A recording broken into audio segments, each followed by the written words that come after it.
Vous êtes nombreux parmi les commerçants et entrepreneurs à ne pas comprendre comment se pratiquent les contrats commerciaux ou bien vous ne savez même pas en fait l'existence même des contrats commerciaux dans la pratique de l'activité commerciale. Si vous voulez avoir la suite de cette vidéo, regardez-moi jusqu'à la fin et n'oubliez pas surtout de vous abonner sur ma chaîne YouTube.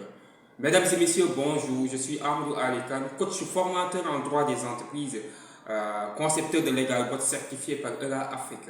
ELA Afrique Legal est un cabinet juridique international spécialisé en légalité siégé à Paris et à Tunis. Depuis 2020 à nos jours, avec mon programme Assistance juridique digitale et leadership, j'ai eu à former plus de 100 entrepreneurs dans le domaine de la gestion juridique de leurs affaires et je continue toujours à les former.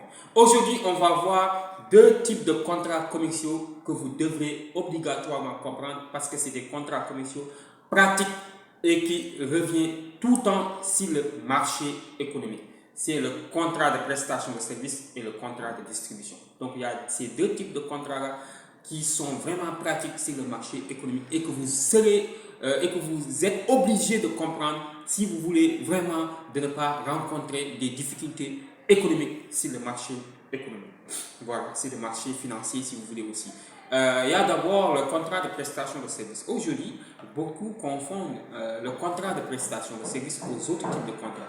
Un contrat de prestation de services est un contrat par lequel le prestataire met ses compétences et ses capacités pour une entreprise moyennant une rémunération. Donc, le prestataire, il est libre dans le cadre d'un contrat de prestation de service. Donc, il n'est pas employé à temps plein. Donc, il est prestataire. Il peut être juste un commerçant libre ou bien un entrepreneur libre. Par exemple, les freelancers que vous savez, c'est des prestataires de services. Ceux qui font la conception de sites web, c'est des prestataires de services. Donc, un prestataire de service, c'est quelqu'un qui met ses compétences et ses capacités pour une entreprise ou pour un commerçant particulier, moyennant une rémunération. Donc, il met ses compétences et ses capacités pour une entreprise, moyennant une rémunération. Donc, la rémunération est forfaitaire. Ce n'est pas un salaire en fait qu'il perçoit en fin du mois. Il est très important de comprendre ce que c'est un contrat de prestation de service dans le cadre des contrats commerciaux. Maintenant, il y a ce qu'on appelle le contrat de distribution. Dans un contrat de distribution, il faut savoir qu'il y a ce qu'on appelle une chaîne. Il y a une chaîne, à savoir le producteur de biens. Le producteur de biens, c'est l'entreprise qui produit le bien.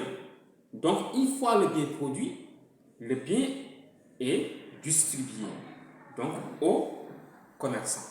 Donc, ce sont les commerçants qui sont chargés de commercialiser le bien vers un consommateur final.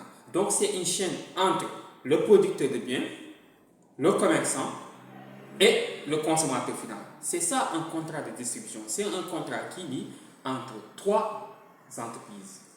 Donc, voilà, si vous voulez, ou bien entre trois éléments. À savoir, le producteur de biens, il produit le bien, c'est l'élément central du marché. Donc, une fois produit le bien, il distribue le bien au commerçant et le commerçant est chargé de commercialiser le bien vers un consommateur final. C'est ça qu'on appelle le contrat de distribution. Donc, c'était aujourd'hui votre vidéo sur les deux types de contrats qu'on devrait voir, à savoir le contrat de prestation de services et le contrat de distribution. Il est très important de le comprendre si vous êtes sur le marché économique. Je suis là, donc je forme régulièrement les entrepreneurs et les commerçants. Si vous avez besoin de moi, contactez-moi au 77 290 28 31. 77 290 28 31. Je vous donne rendez-vous la semaine prochaine. Au revoir. Merci.